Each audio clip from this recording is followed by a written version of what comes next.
একটা রোড অ্যাক্সিডেন্টের কারণে শুধুমাত্র একটা পরিবার না, অনেক পরিবার, পুরো দেশ একটা রোড অ্যাক্সিডেন্টের কারণে, এই যে আমরা ফুটওভার ব্রিজ ব্যবহার করি না, এই যে আমরা বাস স্টপেজ ব্যবহার করি না, এই যে আমরা জেব্রা ক্রসিং ব্যবহার করি না, আমাদের যখন যেখানে মন চায় সেখানে আমরা বাস থেকে নামি, বাসে উঠি, যেখান দিয়ে মন চায় সেখান দিয়ে রাস্তা পার হই।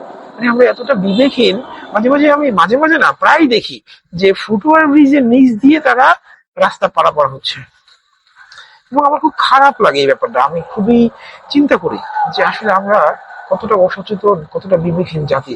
মাথার উপরে একটা ফুটওভার ব্রিজ, অথচ সেই ফুটওভার ব্রিজ দিয়ে আমি পার হই না। জানেন, এই ফুটওভার ব্রিজ দিয়ে যে তারা রাস্তা পার হয় না, তারা যদি কোনো নিয়ম মানে না, অনিয়ম করে, এই অনিয়ম করার কারণে যদি কোনো অ্যাক্সিডেন্ট হয়, তাহলে সেই অ্যাক্সিডেন্টের ক্ষতি এই রাষ্ট্রেরও হয়। এই রাষ্ট্র ওই একটা অ্যাক্সিডেন্টের ক্ষতি পোষাইতে হয়। তা আমি যদি আপনাকে বলি, মানে রাষ্ট্র অদৃশ্যভাবে অনেক বেশি ক্ষতিগ্রস্ত হয়। আমরা দৃশ্যমান শুধু যেই ফ্যামিলিটা অ্যাক্সিডেন্ট হয় ওই ফ্যামিলি দেখি, বা কোনো বাস মালিকের দেখি যে তাদের গাড়ি ভাঙচুর হয়েছে, বা ওই লোকটা মারা গেছে। শুধুমাত্র এটা দৃশ্যমান, এটা আমরা দেখি, এটা আমাদের চোখে পড়ে, কিন্তু অদৃশ্যমান রাষ্ট্রের অনেক ক্ষতি হয়, অনেক ক্ষতি।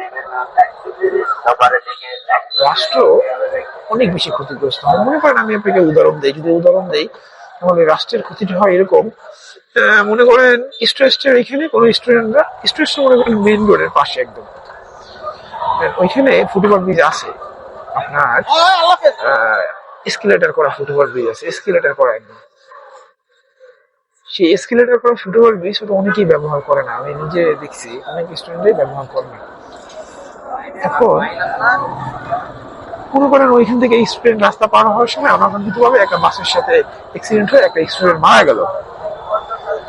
মনে করেন একটা স্টুডেন্ট বাস অ্যাক্সিডেন্টে মারা গেল, দেখবেন ইনস্ট্যান্ট আপনার স্টেট ইউনিভার্সিটির পুরো ক্যাম্পাসে সবাই চলে আসছে, রাস্তা বন্ধ, গাড়ি ভাঙচুর, অনেক মানুষের সমস্যা, অনেক মানুষের গন্তব্যে পৌঁছাতে সমস্যা, অনেক অ্যাম্বুলেন্স রাস্তায় আটকে থাকে, মানে বহুমুখী সমস্যা। এটা শুধুমাত্র আমরা দেখি, কিন্তু অদৃশ্যে রাষ্ট্রের অনেক ক্ষতি হয়। রাষ্ট্র একদিন দুই দিন পিছিয়ে যায়, তাদের রাষ্ট্র নিয়ে ভাবার চিন্তা বন্ধ করতে হয়, রাষ্ট্র 2-3 দিন পিছিয়ে পড়ে। শোনেন, যখন এখানে এই আন্দোলনটা হয়, তখন রাষ্ট্রের অনেক গুরুত্বপূর্ণ ব্যক্তিরাও এই বিষয় নিয়ে তাদের কাছে আসতে হয়, তাদেরকে সান্ত্বনা দিতে হয়, তাদেরকে ভর্তুকি দিতে হয়, তাদেরকে অনেক কিছু দিতে হয়, অনেক প্রতিশ্রুতি দিতে হয়। তো এগুলো করতে করতে প্রায় একদিন পার হয়ে যায়, 2 দিন পার হয়ে যায়, ওই আন্দোলন চলমান থাকে।